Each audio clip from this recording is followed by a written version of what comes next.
Hello students, welcome to MKH। मैं स्नेहा सिंह आठिया। चलिए आज हम आपके इतिहास की बुक का चैप्टर नंबर 10 करने वाले हैं, 18वीं शताब्दी में नए राजनीतिक गठन। यदि आप मानचित्र 1 और 2 को ध्यानपूर्वक देखेंगे तो आपको पता चलेगा कि 18वीं शताब्दी के पूर्वांध के दौरान उपमहाद्वीप में कुछ विशेष रूप से उल्लेखनीय घटनाएं घटी। गौर कीजिए कि कई स्वतंत्र राज्यों के उदय से मुगल साम्राज्य की सीमाएं किस तरह से बदली। आप यह भी देखेंगे कि 1765 तक एक अन्य शक्ति यानी ब्रिटिश सत्ता ने पूर्वी भारत के बड़े बड़े हिस्सों को सफलतापूर्वक हड़प लिया। तो ये मानचित्र देखिएगा, इस तरह से ये मुगल साम्राज्य के बाहर की ये जो सीमा है ये दिखाई गई है इधर। और यहाँ पर देखिए मालवा, अवध, बंगाल, गुजरात, सिख, हैदराबाद, यहाँ पर जो है मराठा, मालवा, जाट, ये सब दिखाया गया है कि सिखों का या किस तरह से किस किस का कहाँ कहाँ पर एरिया था। चलिए हम इसका वर्णन भी करने वाले हैं। अभी हमें यह दर्शाते हैं कि 18वीं शताब्दी एक ऐसी अवधि थी जब भारत में राजनीतिक परिस्थितियां अपेक्षाकृत एक छोटे से समयांतराल में बड़ी तेजी से अचानक बदलना शुरू हुई। इस अध्याय में हम 18वीं शताब्दी के पूर्वांध, मोटे तौर पर 1707 में जब औरंगजेब की मृत्यु हुई थी तब से लेकर के 1761 तक जब पानीपत की तीसरी लड़ाई हुई, तो इसके बीच के ड्यूरेशन में कितने परिवर्तन आए वो चीज़ हम यहाँ पर देखेंगे। मुगल साम्राज्य और परवर्ती मुगलों के लिए संकट की स्थिति। अध्याय 4 में आपने देखा था कि मुगल साम्राज्य अपनी सफलता की ऊंचाई पर किस प्रकार पहुंचा था, और फिर 17वीं शताब्दी के अंतिम वर्षों में उसके सामने तरह तरह के संकट किस प्रकार खड़े होने लगे थे। ऐसा अनेक कारणों से हुआ। बादशाह औरंगजेब ने दक्कन में लंबी लड़ाई लड़ते हुए साम्राज्य के सैन्य और वित्तीय संसाधनों को बहुत अधिक खर्च कर दिया था। औरंगजेब के उत्तराधिकारियों ने शासनकाल में साम्राज्य के प्रशासन की कार्यकुशलता समाप्त होने लगी और मनसबदारों के शक्तिशाली वर्गों को वश में रखना केंद्रीय सत्ता के लिए कठिन हो गया। सूबेदार के रूप में नियुक्त अभिजात अक्सर राजस्व और सैन्य प्रशासन दोनों कार्यालय पर नियंत्रण रखते थे। इससे मुगल साम्राज्य के विशाल क्षेत्रों पर उन्हें विस्तृत राजनीतिक, आर्थिक और सैन्य शक्तियाँ मिल गई। जैसे जैसे सूबेदारों ने प्रांतों पर अपना नियंत्रण सुदृढ़ किया, राजधानी में पहुँचने वाले राजस्व की मात्रा में कमी आती गई। उत्तरी और पश्चिमी भारत के अनेक हिस्सों में हुए जमींदारों और किसानों के विद्रोहों और कृषक आंदोलनों ने इन समस्याओं को और भी गंभीर बना दिया। कभी कभी ये विद्रोह बढ़ते हुए करों के भार के विरुद्ध किए गए थे, और कभी कभी ये शक्तिशाली सरदारों के द्वारा अपनी स्थिति को सुदृढ़ बनाने की कोशिशें थी। अतीत में भी विद्रोही समूहों ने मुगल सत्ता को चुनौती दी थी, परंतु अब ऐसे समूहों ने क्षेत्र के आर्थिक संसाधनों का प्रयोग अपनी स्थिति को मजबूत करने के लिए किया। जिस तरह से धीरे धीरे राजनीतिक व आर्थिक सत्ता प्रांतीय सूबेदारों, स्थानीय सरदारों में अन्य समूह के हाथों में आ रही थी, औरंगजेब के उत्तराधिकारी इस बदलाव को रोक नहीं सके। इस आर्थिक और राजनीतिक संकट के बीच ईरान के शासक नादिर शाह ने 1739 में दिल्ली पर आक्रमण किया और संपूर्ण नगर को लूटकर वह बड़ी भारी मात्रा में धन दौलत ले गया। नादिर शाह के आक्रमण के बाद अफगान शासक अहमद शाह अब्दाली के आक्रमणों का तांता लगा रहा। उसने तो 1748 से 61 के बीच 5 बार उत्तरी भारत पर आक्रमण करके लूटपाट मचाई। साम्राज्य पर सब ओर से दबाव तो पड़ ही रहा था। अभिजातों के विभिन्न समूहों की पारस्परिक प्रतिद्वंदिता ने उसे और भी कमजोर बना डाला। ये अभिजात 2 बड़े गुटों में बटे हुए थे, ईरानी और तुरानी, जो तुर्क मूल के थे। काफ़ी समय तक परवर्ती मुगल बादशाह इनमें से एक या दूसरे समूह के हाथों की कठपुतली बने रहे। बेहद अपमानजनक स्थिति तब पैदा हो गई जब 2 मुगल बादशाहों फरुख शेर और आलमगीर द्वितीय की हत्या हो गई और 2 अन्य बादशाहों अहमद शाह और शाह आलम द्वितीय को उनके अभिजातों ने अंधा कर दिया। नए राज्यों का उदय। मुगल सम्राटों की सत्ता के पतन के साथ साथ बड़े प्रांतों के सूबेदारों और बड़े जमींदारों ने उपमहाद्वीप के विभिन्न भागों में अपनी शक्ति और प्रबल बना ली। 18वीं शताब्दी के दौरान मुगल साम्राज्य धीरे धीरे कई स्वतंत्र क्षेत्रीय राज्यों में बिखर गया। मोटे तौर पर 18वीं शताब्दी के राज्यों को 3 परस्पर व्यापी समूहों में बांट दिया। पहला, अवध, बंगाल और हैदराबाद जैसे वे राज्य जो पहले मुगल प्रांत थे। हालांकि इन राज्यों के शासक अति शक्तिशाली थे और काफ़ी हद तक स्वतंत्र थे। उन्होंने मुगल बादशाह से औपचारिक तौर पर अपने संबंध नहीं तोड़े।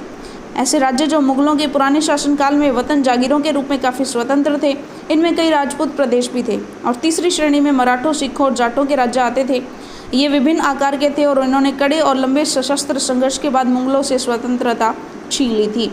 पुराने मुगल प्रांतों से जिन उत्तराधिकारी राज्यों का उद्भव हुआ उनमें से 3 राज्य प्रमुख थे, अवध, बंगाल और हैदराबाद। ये तीनों ही राज्य उच्च मुगल अभिजातों द्वारा स्थापित किए गए थे। इन तीनों राज्यों के संस्थापक सआदत खान, मुर्शिद कुली खान और आसफ जाह ऐसे व्यक्ति थे जिनका मुगल दरबार में ऊंचा स्थान था। मुगल बादशाहों को उन पर भरोसा और विश्वास था। आसफ जाह और मुर्शिद कुली खान दोनों को 7-7 हजार जात का दर्जा मिला हुआ था, जबकि सआदत खान को जात का दर्जा 6000 था। हैदराबाद।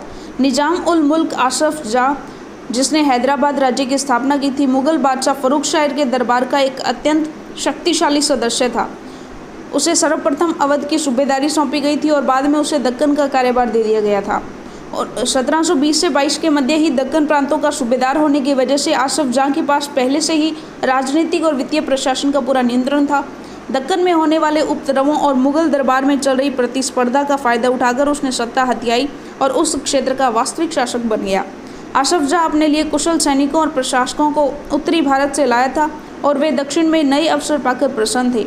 उसने मनसबदार नियुक्त किए और उन्हें जागीरें प्रदान की। हालांकि वह अभी भी मुगल सम्राट का सेवक था, फिर भी वह काफ़ी आज़ादी से शासन चलाता था। न तो वह दिल्ली से कोई निर्देश लेता था और न ही दिल्ली उसके कामकाज में कोई हस्तक्षेप करती थी। मुगल बादशाह को तो केवल निजाम उल मुल्क आसफ जाह द्वारा पहले से लिए गए निर्णयों की पुष्टि कर दिया करते थे।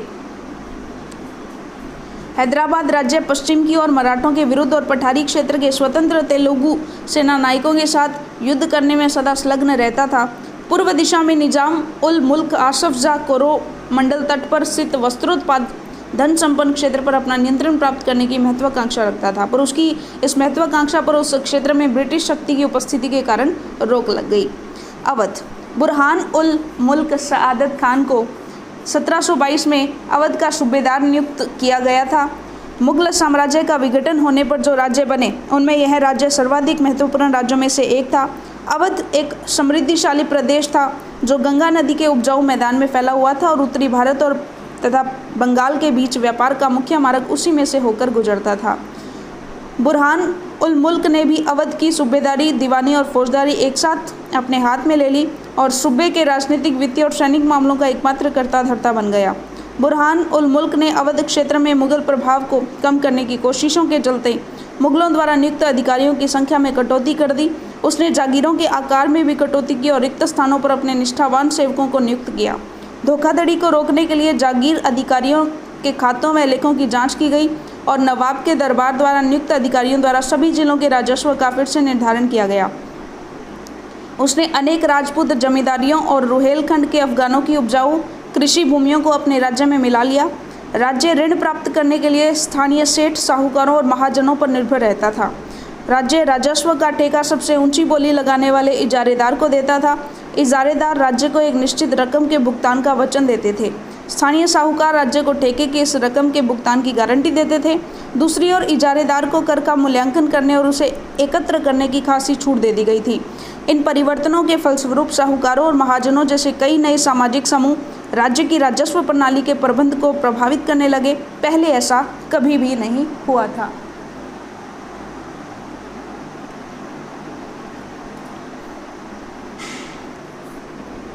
चलिए आगे बढ़ते हैं। बंगाल। मुर्शिद कुली खान के नेतृत्व में बंगाल धीरे धीरे मुगल नियंत्रण से अलग हो गया। मुर्शिद कुली खान बंगाल के नायब थे, यानी कि प्रांत के सूबेदार के प्रतिनियुक्त थे। यद्यपि मुर्शिद कुली खान औपचारिक रूप से सूबेदार कभी नहीं बना, उसने बहुत जल्द सूबेदार के पद से जुड़ी सत्ता अपने हाथ में ले ली थी। हैदराबाद और अवध के शासकों की तरह उसने भी राज्य के राजस्व प्रशासन पर अपना नियंत्रण जमाया। बंगाल में मुगल प्रभाव को कम करने के लिए उसने बंगाल के राजस्व का बड़े पैमाने पर पुनर्निर्धारण करने का आदेश दिया। सभी जमींदारों से बड़ी कठोरता से राजस्व नगद वसूल किया जाता था। परिणाम स्वरूप बहुत से जमींदारों को महाजनों और साहूकारों से उधार लेना पड़ता था। जो लोग राजस्व का भुगतान नहीं कर पाते थे, उन्हें मजबूरन अपनी ज़मीनें बड़े जमींदारों को बेचनी पड़ी थी। इस प्रकार 18वीं शताब्दी में बंगाल के एक क्षेत्रीय राज्य बन जाने से जमींदारों में काफ़ी बदलाव आया। राज्य और साहूकारों के बीच हैदराबाद तथा अवध में जो घनिष्ठ संबंध था, वह अलीवर्दी खान के शासनकाल में बंगाल में भी स्पष्ट दिखाई दिया। उसके शासनकाल में जगत सेठ का साहूकार घराना अत्यंत समृद्धिशाली हो गया। यदि हम इन राज्यों के अभिलक्षणों पर विहंगम दृष्टि डालें तो हमें उनमें कुछ सामान्य विशेषताएं देखने को मिलेंगी। प्रथम, यद्यपि बड़े राज्य पुराने मुगल अभिजातों द्वारा स्थापित किए गए थे, ये अभिजात कुछ प्रशासनिक व्यवस्थाओं के प्रति संदेहास्पद थे। जो उन्हें उत्तराधिकार में मिले थे। विशेषतः वे जागीरदारी व्यवस्था को अत्यंत संदेह की दृष्टि से देखा करते थे। दूसरा, उनके कर प्राप्त करने के तरीके मुगलों से भिन्न थे। कर संग्रह के लिए राज्य के अधिकारियों पर निर्भर न रहकर तीनों राज्यों हैदराबाद, अवध, बंगाल ने राजस्व वसूली के लिए इजारेदारों के साथ ठेके कर लिए। इजारेदारी की प्रथा, जो मुगलों द्वारा पूर्णतः नापसंद की गई थी, 18वीं शताब्दी में समस्त भारत में फैल गई थी। तथापि देहात के उसके प्रभाव में क्षेत्रीय विभिन्नताएं थीं। इन सभी क्षेत्रीय राज्यों में तीसरा सामान्य लक्षण यह था कि उनमें राज्य और धनी महाजनों तथा वणिकजनों के बीच संबंध उभरने लगे। ये साहूकार महाजन लोग लगान वसूल करने वाले इजारेदारों को पैसा उधार देते थे, बदले में प्रतिभूति, जमानत या बंधक के रूप में जमीन रख लेते थे और उनकी जोतों से अपने खुद के करिंदों के जरिए कर वसूल किया करते थे। इस प्रकार समस्त भारत में धनाढ्य साहूकारों और महाजनों को इस नई राजनीतिक व्यवस्था में साझेदारी बढ़ रही थी। राजपूतों की वतन जागीरी, बहुत से राजपूत घराने, विशेष रूप से अंबर और जोधपुर के राजघराने, मुगल व्यवस्था में विशिष्टता के साथ सेवारत रहे थे। बदले में उन्हें अपनी वतन जागीरों पर पर्याप्त स्वायत्तता का आनंद लेने की अनुमति मिली हुई थी। अब 18वीं शताब्दी में इन शासकों ने अपने आसपास के इलाकों पर अपने नियंत्रण का विस्तार करने के लिए अपने हाथ पांव मारने शुरू किए। जोधपुर के राजा अजीत सिंह ने मुगल दरबार की गुटिया राजनीति में अपने पैर फंसा दिए। इन प्रभावशाली राजपूत घरानों ने गुजरात और मालवा के लाभदायक सूबों की सूबेदारी का दावा किया। जोधपुर के राजा अजीत सिंह को गुजरात की सूबेदारी और अंबर के सवाई राजा जय सिंह को मालवा की सूबेदारी मिल गई। बादशाह जहांदार शाह ने 1713 में इन राजाओं के इन पदों का नवीनीकरण कर दिया। उन्होंने अपने वतनों के पास पड़ोस के शाही इलाकों के कुछ हिस्सों पर कब्जा करने की कोशिशें की। जोधपुर राजघराने ने नागौर को जीत लिया और अपने राज्य में मिला लिया। दूसरी ओर अंबर ने भी बूंदी के बड़े बड़े हिस्सों पर कब्जा कर लिया। सवाई राजा जय सिंह ने जयपुर में अपनी नई राजधानी स्थापित की और उसे 1722 में आगरा की सूबेदारी दे दी गई। 1740 के दशक में राजस्थान में मराठों के अभियानों ने इन रजवाड़ों पर भी भारी दबाव डालना शुरू कर दिया, जिससे उनका जो अपना विस्तार है वो आगे होने से रुक गया। आज़ादी हासिल करना। सिख। अध्याय 8 में आपने पढ़ा कि 17वीं शताब्दी के दौरान सिख एक राजनीतिक समुदाय के रूप में जो है गठित हो गए। इससे पंजाब के, देखिएगा, इससे पंजाब के क्षेत्रीय राज्य निर्माण को बढ़ावा मिला। गुरु गोविंद सिंह ने 1699 में खालसा पंथ की स्थापना से पूर्व और उसके पश्चात राजपूत व मुगल शासकों के खिलाफ कई लड़ाइयाँ लड़ी। 1708 में गुरु गोविंद सिंह की मृत्यु के बाद बंदा बहादुर के नेतृत्व में खालसा ने मुगल सत्ता के खिलाफ विद्रोह किए। उन्होंने बाबा गुरु नानक और गुरु गोविंद सिंह के नामों वाले सिक्के गढ़कर अपने शासन को सार्वभौम बताया। सतलुज और यमुना नदियों के बीच के क्षेत्र में उन्होंने अपने प्रशासन की स्थापना की। 1715 में बंदा बहादुर को बंदी बना लिया गया और उसे 1716 में मार दिया गया। 18वीं शताब्दी में कई योग्य नेताओं के नेतृत्व में सिखों ने अपने आप को पहले जत्थों में और बाद में मिसलों में संगठित किया और इन जत्थे और मिसलों की संयुक्त सेनाएं दल खालसा कहलाती थीं। उन दिनों दल खालसा बैसाखी और दिवाली के पर्वों पर अमृतसर में मिलता था। इन बैठकों में वे सामूहिक निर्णय लिए जाते थे, जिन्हें गुरमत्ता यानी गुरु के प्रस्ताव कहा जाता था। सिखों ने राखी व्यवस्था स्थापित की, जिसके अंतर्गत किसानों ने उनकी उपज का 20% कर के रूप में लेकर बदले में उन्हें संरक्षण प्रदान किया जाता था। गुरु गोविंद सिंह ने खालसा को प्रेरित किया था कि शासन उनके भाग्य में है, राज करेगा खालसा। अपने सुनियोजित संगठन के कारण खालसा पहले मुगल सूबेदारों के खिलाफ और फिर अहमद अब्दाली के खिलाफ सफल विरोध प्रकट कर सका। खालसा ने 1765 में अपना सिक्का गढ़कर सार्वभौम शासन की घोषणा की। यह महत्वपूर्ण है कि सिक्के पर उत्कीर्ण शब्द वही थे जो बंदा बहादुर के समय में खालसा के आदेशों में पाए जाते हैं। 18वीं शताब्दी के अंतिम भाग में सिख इलाके सिंध से यमुना तक फैले हुए थे। यद्यपि ये विभिन्न शासकों में बटे हुए थे, इनमें से एक शासक महाराजा रणजीत सिंह ने विभिन्न सिख समूहों में फिर से एकता कायम करके 1799 में लाहौर को अपनी राजधानी बनाया। बात करते हैं मराठाओं की, तो मराठा राज्य एक अन्य शक्तिशाली क्षेत्रीय राज्य था जो मुगल शासन का लगातार विरोध करके उत्पन्न हुआ था। शिवाजी ने शक्तिशाली योद्धा परिवारों की सहायता से एक स्थायी राज्य की स्थापना की थी। अत्यंत गतिशील कृषक पशुचारक मराठों की सेना के मुख्य आधार बन गए, यानी जो कुणबी थे। शिवाजी ने प्रायद्वीप में मुगलों को चुनौती देने के लिए इस सैन्य बल का प्रयोग किया। शिवाजी की मृत्यु के पश्चात मराठा राज्य में प्रभावी शक्ति चित्पावन ब्राह्मणों के एक परिवार के हाथ में रही, जो शिवाजी के उत्तराधिकारियों के शासन में पेशवा के रूप में अपनी सेवाएं देते रहे। पुणे मराठा राज्य की राजधानी बन गया। पेशवाओं की देखरेख में मराठों ने एक अत्यंत सफल सैन्य संगठन का विकास कर लिया। उनकी सफलता का रहस्य यह था कि वे मुगलों के किलाबंद इलाकों से टक्कर न लेते हुए उनके पास से चुपचाप निकलकर शहरों कस्बों पर हमला बोलते थे और मुगल सेना से ऐसे मैदानी इलाकों में मुठभेड़ लेते थे जहां रसद पाने और कुमक आने के रास्ते आसानी से रोके जा सकते थे। 1720 से 1761 के बीच मराठा साम्राज्य का काफ़ी विस्तार हुआ। उसने शनि शनि और काफ़ी सफलतापूर्वक मुगल साम्राज्य की सत्ता को क्षति पहुंचाई। 1720 के दशक तक मालवा और गुजरात मुगलों से छिन गए। 1730 के दशक तक मराठा नरेश को समस्त दक्कन प्रायद्वीप के अधिपति के रूप में मान्यता मिल गई और साथ ही इस क्षेत्र पर चौथ और सरदेशमुखी कर वसूलने का अधिकार भी मिल गया। 1737 में दिल्ली पर धावा बोलने के बाद मराठा प्रभुत्व की सीमाएं तेजी से बढ़ी।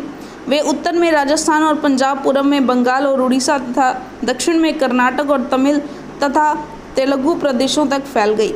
इन क्षेत्रों को औपचारिक रूप से मराठा साम्राज्य में सम्मिलित नहीं किया गया, मगर मराठा प्रभुसत्ता को स्वीकार करने के तरीकों के रूप में उनसे भेंट की रकम ली जाने लगी। साम्राज्य के इस विस्तार से उन्हें संसाधनों का भंडार तो मिल गया, मगर उसके लिए उन्हें कीमत भी चुकानी पड़ी। मराठों के सैन्य अभियानों के कारण अन्य शासक भी उनके खिलाफ हो गए। परिणाम स्वरूप मराठों को 1761 में पानीपत की तीसरी लड़ाई में अन्य शासकों से कोई सहायता नहीं मिली। अंतहीन सैन्य अभियानों के साथ साथ मराठों ने एक प्रभावी प्रशासन व्यवस्था तैयार की। जब किसी इलाके पर एक बार विजय अभियान पूरा हो जाता था और मराठों का शासन सुरक्षित हो जाता था, तो वहाँ स्थानीय परिस्थितियों को ध्यान में रखते हुए धीरे धीरे भू राजस्व की मांग की गई। कृषि को प्रोत्साहित किया गया और व्यापार को पुनर्जीवित किया गया। इसमें सिंधिया, गायकवाड़ और भोंसले जैसे मराठा सरदारों को शक्तिशाली सेनाएं खड़ी करने के लिए संसाधन मिल सके। 1720 के दशक में मालवा में मराठा अभियानों ने उस क्षेत्र में स्थित शहरों के विकास में समृद्धि को कोई हानि नहीं पहुंचाई। उज्जैन सिंधिया के संरक्षण में और इंदौर होलकर के आश्रय में फलता फूलता रहा। ये शहर इस तरह से बड़े और समृद्धशाली थे। वे महत्वपूर्ण वाणिज्यिक और सांस्कृतिक केंद्रों के रूप में कार्य कर रहे थे। मराठों द्वारा नियंत्रित इलाकों में व्यापार के नए मार्ग खुले। चंदेरी के क्षेत्र में उत्पादित रेशमी वस्त्रों को मराठों की राजधानी पुणे में नया बाजार मिला। बुरहानपुर पहले आगरा और सूरत के बीच की दूरी पर ही अपने व्यापार में संलग्न था, लेकिन अब उसने अपने वाणिज्यिक भीतरी क्षेत्र को बढ़ाकर दक्षिण में पुणे और नागपुर को तथा पूर्व में लखनऊ और इलाहाबाद को शामिल कर लिया था। जाट। अन्य राज्यों की तरह जाटों ने भी 17वीं और 18वीं शताब्दियों में अपनी सत्ता सुदृढ़ की थी। अपने नेता चूड़ामन के नेतृत्व में उन्होंने दिल्ली के पश्चिम में स्थित क्षेत्रों पर अपना नियंत्रण कर लिया। 1680 के दशक तक आते आते उनका प्रभुत्व दिल्ली और आगरा के दो शाही शहरों के बीच में क्षेत्र पर होना शुरू हो गया। वस्तुतः कुछ अरसे तक के लिए वे आगरा शहर के अभिरक्षक ही बन गए। जाट समृद्ध कृषक थे और उनके प्रभुत्व क्षेत्र में पानीपत और वल्लभगढ़ जैसे शहर महत्वपूर्ण व्यापारिक केंद्र बन गए। सूरजमल के राज में भरतपुर शक्तिशाली राज्य के रूप में उभरा। 1739 में जब नादिर शाह ने दिल्ली पर हमला बोलकर उसे लूटा, तो दिल्ली के कई प्रतिष्ठित व्यक्तियों ने भरतपुर में शरण ली। नादिर शाह के पुत्र जवाहिर शाह के पास 30,000 सैनिक थे। उसने 20,000 अन्य सैनिक मराठाओं के लिए, 15,000 सैनिक सिखों के लिए, और इन सब के बलबूते पर वह मुगलों से लड़ा।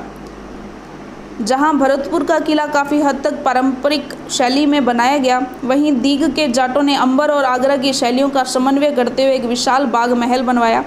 शाही वास्तुकला के जिन रूपों की पहली बार शाहजहां के युग में जोड़ा गया था, दीग की इमारतें उन्हीं रूपों के नमूने पर बनाई गई।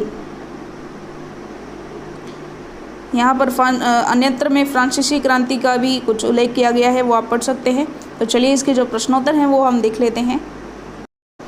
चलिए जो इसके प्रश्नोत्तर हैं देख लेते हैं। मेल करना है हमें, सबसे पहले मेल बिठाएं। तो सूबेदार, फौजदार, इजारादार, मिसल, चौथ, कुनबी, उमरा। और देखिए इस तरह से इनके मेल जो है इनके साथ कर दिए गए हैं यहाँ पर। चलिए इस तरीके से इनको इनसे मिला दीजिएगा आप ऊपर वाले एग्जाम्पल में, तो आपका आंसर ये हो जाएगा।